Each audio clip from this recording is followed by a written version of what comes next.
Ẹ káàárọ̀, ẹ káàsán, ẹ káalẹ́ àti tẹ́tí ń gbọ́ wa. This is Crossblog XTV. Don't forget to subscribe, like and share. Eléyìí mà tún wá lágbára o lórí Nollywood industry. Arábìnrin jáde wọ́n láwọn rí ìran tó lágbára sí Bàbá Latin. Bàbá Amusan wọ́n láwọn rí ìran tó lágbára. Wọ́n ní nínú ìran yìí bàbá yìí sọ wọ́n kó owó kan fáwọn. Wọ́n ní àwọn ti ná ọjà tán, àwọn ń lọ, àwọn ṣetán àwọn ń lọ.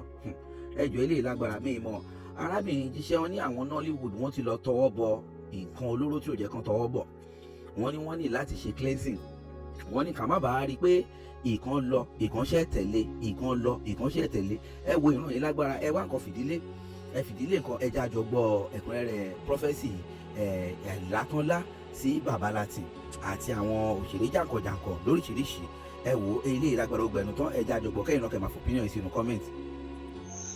Gbogbo ẹ̀yin tẹ́ bá rí fídíò yìí ẹ jọ̀ọ́ bá mi fi ránṣẹ́ sí dadi Amusan, dadi mi tán máa ń pè ní Mr. Latin, so nínú Nollywood industry. Ẹ jọ̀ọ́ bá mi fi ránṣẹ́ sí wọn. Kò ń ṣe pé mo ń ṣe fídíò yìí láti wá give message online, but ẹ mọ̀ mi ì mọ̀ anybody, mi ì mọ̀ èèyàn kankan mọ́ wọn, mi ì tún wá mọ̀ èèyàn tí mo lè mọ̀ tó lè connect mi mọ́ wọn láti sọ mẹ́sẹ̀jì yìí fún wọn. So mo fi wá wò pé okay kí n wá online kí n sọ, because one thing about me is that tí má ti tọ́lúwa bá fún mi mẹ́sẹ̀jì tí mi bá ti tètè jíṣẹ́ mẹ́sẹ̀jì yẹn máa ń sún mi. So màá wá wò pé ẹ wo ẹ jẹ́ gbàdúrà fẹ́ni yẹn jàre, ẹ wò Ọlọ́run ní jó ṣẹlẹ̀ kíní kan màá ṣáà pray fẹ́ni yẹn on my own, of which that is not the plan of God. So that is the reason tí mo sọ pé ẹ jẹ́ kí n wá online kí n sọ. So dadi Amusan ni mẹ́sẹ̀jì yìí wá fún, ẹ jọ̀ọ́ bá mi táàgì wọn. Ó ṣẹlẹ̀ pé ní òru ìjẹta Sunday 23rd of August 2026 mọ́jú Monday 24th of August 2026 Olúwa fi ìran kan hàn mí nípa wọn. So mo dẹ̀ fẹ́ fún wọn ní ìran yẹn kí n dẹ̀ sọ instruction tí Olúwa nìkan ṣe. So mo wà ní inú ọjà, nínú ojú ìran yẹn mo wà nínú ọjà, mo wá rí pé wọ́n ń bọ̀. So in fact wọn báwọn èrò ṣe pọ̀ tó nú ọjà yẹn, wọn kí anybody, báwọn èèyàn ṣe ń kí wọn tó wọn àti ẹ̀gbọ́n pé anybody ń kí àwọn, ọ̀dọ̀ mi náà ṣàbọ̀ straight. Mo ṣe wá dọ́dọ̀ mi náà wá sọ fún mi wípé madam àwọn fẹ́ deposit owó sínú àkáǹtì àwọn. Mo wá ní is okay, wọ́n wá kó owó yẹn jáde, wọ́n kó owó yẹn sí ọ̀nà mẹ́ta, wọ́n dì sí owó yẹn pọ̀ but wọ́n dì sọ́nà mẹ́ta.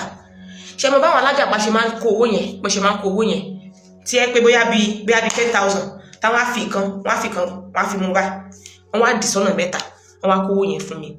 Wọ́n wá ní pé kí n jọ kí n bá wọn deposit owó yìí sínú àkáǹtì àwọn nítorí pé àwọn ti nájà tán, àwọn ti ṣetán, àwọn ti ń lọlé pé so kí n jọ kí n bá wọn deposit owó yìí sínú àkáǹtì àwọn pé àwọn ti parí ọjà nínú àtàwọn àwọn ti ń lọ nìyẹn o.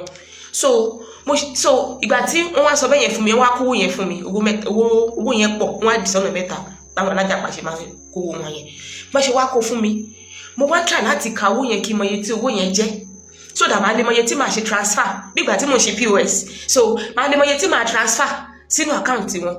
Bí mo ṣe wá try láti ka owó yẹn, mi ì rí owó yẹn kà, because bọ́n ṣe kó owó yẹn nígbà tẹ́ pé kéèyàn mú nínú pásọ̀ ẹyọ kan báyìí kí 1,000 wà ń bẹ̀, kí 5 naira tẹ̀lé, kí 20 naira tẹ̀lé, kí 500 tẹ̀lé, kí 1,000 tẹ̀lé, kí 10 naira tẹ̀lé.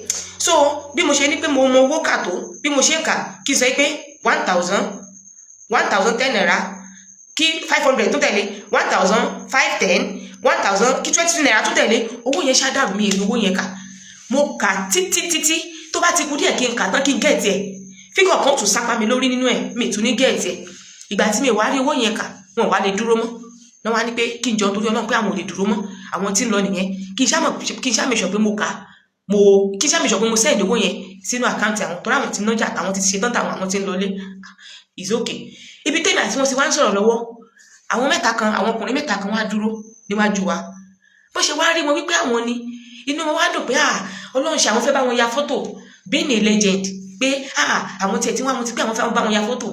Bọ̀ báwọn yẹn ṣe ń bá wọn sọ̀rọ̀ tó wípé àwọn fẹ́ bá wọn ya fọ́tò, wọn mọ̀ pé yẹn bá wọn sọ̀rọ̀, wọn ti ẹ̀ nígbà tẹ́ pé wọn rí anybody dàní mi àti wọn tàjọ communicate. So bó ṣe wá ṣe tán pẹ̀lú mi, àwọn àgbà ẹgbẹ́ àwọn ẹni yẹn àwọn yẹn ti sọ́dọ̀ gbà dáàdì àwọn ẹyin ládólè látàárọ̀ kẹ́ ṣe tán pẹ̀lú mà yìí kábà ń ya fọ́tò wọn ti ẹ̀ gbọ́ rárá pípẹ́ anybody bá wọn sọ̀rọ̀ so bí wọ́n ṣe wá lọ nìyẹn ìgbà tí wọ́n wá lọ mo wá kó owó yẹn dání mi wá rí kà bí mo ṣe kà ló ń lọ́jú olúwa wá sọ fún mi wípé àdìtú ni ọ̀rọ̀ yìí o wípé àdìtú ni bí mo tún ṣe wá jí lórí bẹ́ẹ̀dì tí mo jí lójú ìran yẹn mo ní àdìtú ni nǹkan lọ́jú tó báyìí ni mi ò rí ìtumọ̀ ẹ̀ àdìtú ni olúwa ibi tí mo ti wá pray lórí bẹ́ẹ̀dì yẹn olúwa wá fún mi ní mẹ́sẹ̀gì fún wọn ẹ jọ̀ọ́ gbogbo ẹ̀yin tẹ́ bá rí mẹ́sẹ̀gì yìí ẹ sábà mi sẹ́ǹdẹ̀ sí wọn ẹ jọ̀ọ́ nítorí Ọlọ́run olúwa wá sọ wípé ní Nollywood industry as a whole there will be at least a day gathering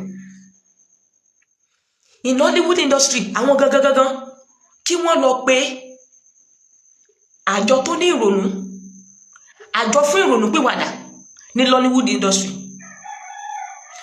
olúwa lo mẹ́sẹ̀jì kan olúwa lo language kan of which I don't know olúwa ní Nollywood industry as a whole you know all the people ní pé ní Nollywood industry as a whole wípé wọ́n ti gun igi ré kọjá ewé I don't know the meaning o ẹjọ́ ẹ má bínú o wọ́n ti gun igi ré kọjá ewé pé this is the time for them to come down this is the time for them to repent this is the time for them to kéèyàn come down pátápátá níwájú olúwa pé no we are back no kò sí bèbò mi kò sí nǹkan mi ju pé total repentance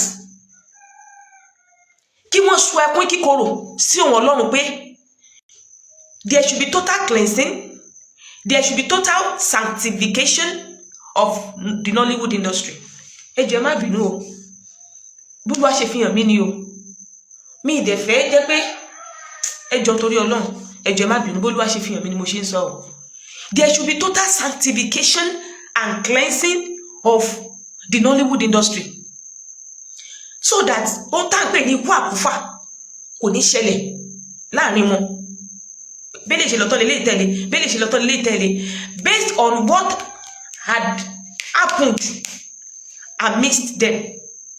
So àwa fún mi ní Second Chronicles chapter 7 verse 14 Second Chronicles chapter 7 verse 14 tí ó sọ pé bí àwọn ènìyàn mi tí à ń pe orúkọ mi mọ́ bí wọ́n bá lè rẹ ara wọn sílẹ̀ tí wọ́n sì gbàdúrà wípé òun ó gbọ́ láti ọ̀run wá òun ó dárí ẹ̀ṣẹ̀ wọn jì òun ó sì wo ilẹ̀ wọn sàn ẹ jọ̀ọ́ jẹ́ ká kà ẹ jọ̀ọ́ sáà èyí ni mẹ́sẹ̀jì tí olúwa fi fún mi instruction kan wà ńbẹ̀ instruction tó wà ńbẹ̀ ni wípé ní ọjọ́ tẹ́ bá máa ṣe program yìí àti níbi tẹ́ bá ti máa ṣe ẹnikẹ́ni nínú àwọn tí kó jẹ́ gbogbo àwọn ọmọ ẹgbẹ́ yín pátápátá all the members of Nollywood ló máa present níbi program yìí gbogbo àwọn tó bá wà ńbẹ̀ pátápátá irrespective of their status lábẹ́ bó ti wù kí wọ́n gàgàrà tó lábẹ́ bó ti wù kí wọ́n tóbi tó nínú ayé ẹnikẹ́ni ò gbọ́dọ̀ wà lórí ìdúró ẹnikẹ́ni ò gbọ́dọ̀ wà lórí ìnàró kí gbogbo ènìyàn kí wọ́n lie flat sílẹ̀lẹ̀ níbi tẹ́ bá ti ṣe kí wọ́n dọ̀bálẹ̀ everybody káyà everybody ó kanlẹ̀ kí wọ́n dọ̀bálẹ̀ kí wọ́n wá sun ẹkún kíkorò ẹkún ìrònú pìwàdà sí olúwa yóò gbọ́. Instruction number 1. Instruction number 2. Program yóò kì í ṣe nǹkan tá à ń post sórí social media. It is a secret sacred between you and your God. Ọlọ́run nìkan àtàwọn tẹ́ bá jọ wà ńbẹ̀. Ẹ jọ̀ọ́, it's not a sociable program. Ẹ dákun ẹ jọ̀ọ́ bá mi share ẹ̀ fún wọn. Ká ní mo mọ ẹni tí mo lè pè tàbí tí mo lè lọ bá tí mo lè give message yìí fún wọn tàbí tán lè bá mi pè wọ́n tí màá sọ fún wọn I could have done so but mi mọ anybody tí mo lè lọ bá tó mọ̀ wọ́n ẹ jọ̀ọ́ nítorí Ọlọ́run bá mi share program yìí jọ̀ọ́ ẹ má drag mi lórí program yìí o ẹ jọ̀ọ́ nítorí Ọlọ́run. This is the reason why tí mi ṣe kí fẹ́ give message online tọ́lúwa máa ràn mí sáwọn èèyàn lá nínú ayé. Mi ìfẹ́ dragging, ẹ má dragging mi o, ẹ kàn bá mi send ẹ̀ sí wọn, ẹ jọ̀ọ́ nítorí Ọlọ́run. Ẹ ṣé gan ni mo dúpẹ́. Gbogbo ohun tó ń ṣe ikú àwọ̀kú, ikú àkúfà, Ọlọ́run ò ní jẹ́ kó ṣẹlẹ̀. Gbogbo ohun tó wù kí ẹnì kọ̀ọ̀kan wá ti ṣe sí ẹ̀yìn tó lè mú kí ẹ̀san máa ké nísinsìnyí, Ọlọ́run ò ní jẹ́ kí ó ṣẹlẹ̀. Àlàáfíà fún yín o. Ẹ ṣé o.